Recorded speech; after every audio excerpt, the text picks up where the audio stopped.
যে ব্যক্তি সুদ খায়, কি খায়? আরো আসতে বলে, যে ব্যক্তি সুদ খায় সে যেন আল্লাহর সাথে যুদ্ধ করে, নবীর সাথে যুদ্ধ করে। আস্তে আস্তে বলতেছি না আমি কথাটা, কোরআনেই আছে। কে মানে কথা? কে মানে? নবীজি বলছেন সুদ যে ব্যক্তি ছাড়ে না সে যেন তার মায়ের সাথে জেনা করে। এগুলো এখন কে কাকে বাস করবেন? এগুলা কে শুনবে এই কথা? সুদি এনজিওর 6 লাখ দেশ ভরে, তারপরে এমন কোন গ্রাম নাই, এমন কোন শহর নাই, এমন কোন ব্যাংকিং সিস্টেম নাই যেখানে সুদ নাই। নবীজি বলছেন আমি সুদের সাথে সম্পৃক্ত 4 শ্রেণীর মানুষকে অভিশাপ দিয়ে গেলাম। নাউজুবিল্লাহ।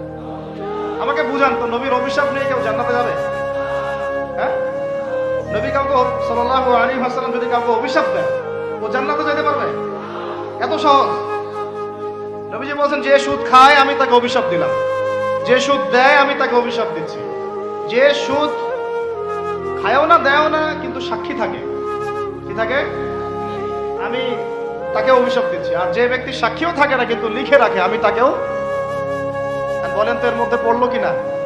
পুরো সিস্টেমটা পড়ে নাই?